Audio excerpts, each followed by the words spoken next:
ಆಕಾಶವಾಣಿ ಕೇಳಿ ಎಸ್.ವಿ. ಪಾಟೀಲ್ ಗುಂಡೂರ್ ಅವರಿಂದ ಚಿಂತನ.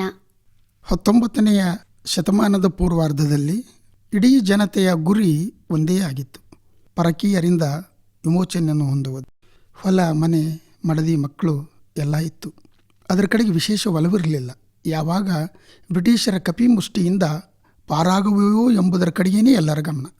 ಲಕ್ಷಾಂತರ ಜನರು ನಾ ಮುಂದು ತಾ ಮುಂದು ಎಂದು ಪ್ರಾಣಾರ್ಪಣೆಗೆ ಸಿದ್ಧರಾದರು. ಮಂದಗಾಮಿಗಳ ಗುಂಪು ಒಂದೆಡೆ, ಅಲ್ಲಿ ಗಾಂಧೀಜಿ, ನೆಹರು, ವಲ್ಲಭಾಯ್ ಪಟೇಲರು. ಅದೇ ರೀತಿಯಾಗಿ ತೀವ್ರಗಾಮಿಗಳು ಸುಭಾಷ್ ಚಂದ್ರ ಬೋಸ್, ಭಗತ್ ಸಿಂಗ್, ಸುಖದೇವ್, ನಂತರದ ಅನೇಕ ಜನ, ಲಾಲ್ ಬಹದ್ದೂರ್ ಶಾಸ್ತ್ರಿ, ಸಾವಿರಾರು ಜನ ಮುಂದಾಳುಗಳು, ಲಕ್ಷ ಲಕ್ಷ ಹೋರಾಟಗಾರರು. ಅಂತೂ ಸ್ವಾತಂತ್ರ್ಯ 1947 ಆಗಸ್ಟ್ 14 ರಾತ್ರಿ ಬಂದೇ ಬಿಡ್ತು. ಆದರೆ ಆದದ್ದೇನು? ಕೆಲ ಪಟ್ಟಭದ್ರ ಹಿತಾಸಕ್ತಿಗಳಿಂದ ಮನೆಗಳು ಒಡೆದು ಹೋದವು. ದೇಶ ವಿಭಜನೆಯಾಯಿತು. ಹಿಂದೂಸ್ತಾನ, ಪಾಕಿಸ್ತಾನ, ಇದೀಗ ಎಲ್ಲದೂ ಮುಗಿದ ಕತೆ. 78 ವರ್ಷಗಳ ತನಕ ವಿಮುಕ್ತರಾಗಿ ಸ್ವತಂತ್ರವಾಗಿ ನಡೆದಿದ್ದೇವೆ. ಇಲ್ಲಿ ಸ್ವೇಚ್ಛೆ, ಸ್ವಾರ್ಥದ ಮಾರ್ಗದಲ್ಲಿ ನಾವು ಸಾಗಿಬಿಟ್ಟಿದ್ದೇವೆ. ಏನೇ ಇರಲಿ, ಎಷ್ಟಾದರೂ ಇರಲಿ, ಎಲ್ಲದೂ ನನಗಿರಲಿ ಎಂಬ ಮನೋಭಾವದಲ್ಲಿ ನಾಡಾಭಿಮಾನ, ದೇಶಾಭಿಮಾನ ನಶಿಸುತ್ತಿದೆ. ಪಾಶ್ಚಾತ್ಯ ಸಂಸ್ಕೃತಿಯ ವ್ಯಾಮೋಹ ಬಲಿಯುತ್ತಿದೆ. ಭಾರತದ ಮಹತ್ವತೆಯನ್ನು ಜಗತ್ತಿಗೆ ಸಾರಿ, ನಮ್ಮ ಧರ್ಮದ ಶ್ರೇಷ್ಠತೆಯನ್ನು ವಿದೇಶಗಳಲ್ಲಿ ಎತ್ತಿ ಹಿಡಿದು ಭಾರತಕ್ಕೆ ಮರಳಿ ಬಂದ ಸ್ವಾಮಿ ವಿವೇಕಾನಂದರು ಭಾರತದ ಮಣ್ಣಲ್ಲಿ ಉರುಳಾಡಿ ಈ ನೆಲದ ಮಣ್ಣಿನ ಕಣಕಣದ ಪವಿತ್ರತೆಯನ್ನು ಕೊಂಡಾಡಿದ್ದನ್ನು ನಾವೆಲ್ಲ ಮರೆಯುತ್ತಿದ್ದೇವೆ. ಯುವ ಜನಾಂಗ ವಿದೇಶದ ವ್ಯಾಮೋಹಕ್ಕೆ ಒಳಗಾಗುತ್ತಿದೆ. ದ್ವೇಷ, ಅಸೂಯೆ, ಕೊಲೆ, ಸುಲಿಗೆ ಇವು ಮುಂಚೂಣಿಯಲ್ಲಿವೆ. ದೇಶಾಭಿಮಾನ, ನಾಡಾಭಿಮಾನ ಕ್ಷೀಣಿಸುತ್ತಿದೆ. ಜೀವನ ವ್ಯಾವಹಾರಿಕವಾಗಿ ಅದೇ ಒಂದು ಬದುಕಾಗಿದೆ. ನಮ್ಮ ದೇಶ, ನಮ್ಮ ಜನ, ನಮ್ಮ ಮಾನ ಪ್ರಾಣಧನ ತೀರಿಸುವನೆ ಅದರ ಋಣ ಈ ಒಂದೇ ಜನ್ಮದಿ ಎಂಬ ಕವಿವಾಣಿ ನಮ್ಮ ರಕ್ತದಲ್ಲಿ ಹರಿದಿದೆ. ಆದರೆ ಅದೇಕೆ ಅದರ ಪ್ರಭಾವ ತಗ್ಗಿದೆ? ಅದರಿಂದುಂಟಾದ ಪರಿಣಾಮ ಆ ಕುರಿತು ಪ್ರಸ್ತುತ ಚಿಂತನ ಮಂಥನ ಮಾಡಬೇಕಾಗಿದೆ. ರಾಷ್ಟ್ರಕವಿ ಕುವೆಂಪುರವರು ವ್ಯಕ್ತಿ ಅಂದರೆ ವ್ಯಷ್ಟಿ ಪ್ರಜ್ಞೆಗಿಂತ ಸಮಷ್ಟಿ ಪ್ರಜ್ಞೆ ದೊಡ್ಡದು ಅಂತ ಸಾರಿದರು. 9ನೇ ಶತಮಾನದಷ್ಟು ಹಿಂದಿಂದೆ ಪಂಪಕವಿ ಮಾನವ ಜಾತಿ ತಾನೊಂದೇ ಬಲಂ ಎಂದು ಬರೆದ.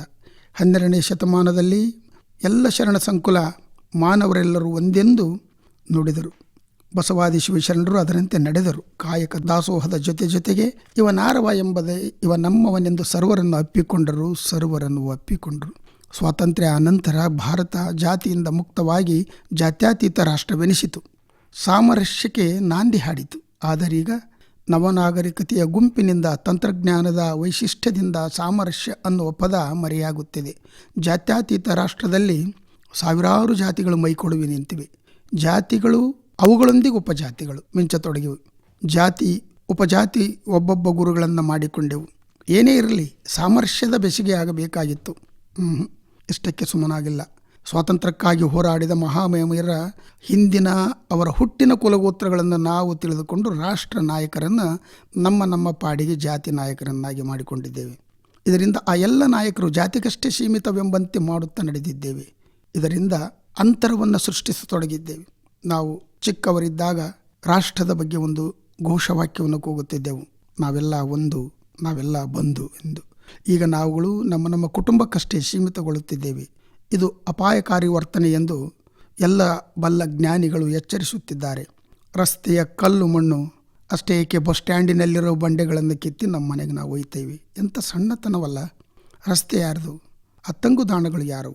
ಮತ್ತು ಅದರ ತೆರಿಗೆ ಕಟ್ಟುವವರು ಯಾರು? ಪ್ರಜಾಪ್ರಭುತ್ವ ಅಂದರೆ ಏನು? ನಮ್ಮದೇ ತಾನೇ. ಪ್ರಜೆಗಳ ಪ್ರತಿನಿಧಿಗಳು ಅಲ್ಲಿ ಇರೋದು. ನಾವೇ ಅದನ್ನು ಆಳೋರು. ನಾವೇ ಪ್ರಭುಗಳಲ್ವೇ? ಹಾಗಾಗಿ ಇದೆಲ್ಲ ಊರು, ಕೇರಿ, ರಸ್ತೆ, ರಾಜ್ಯ, ದೇಶ ನಮ್ಮದೇ, ಮಣ್ಣು ನಮ್ಮದೇ, ಜನರು ನಮ್ಮವರು. ಇಂತಹ ಅಖಂಡ ದೇಶದಲ್ಲಿ ನಾವೂ ಒಬ್ಬರು, ನಮ್ಮ ಕುಟುಂಬವೂ ಒಂದು ಎಂಬ ಪ್ರಜ್ಞೆ ನಿಜವಾಗಲೂ ಅದನ್ನು ಜಾಗೃತಿ ಮಾಡಬೇಕಾಗಿದೆ.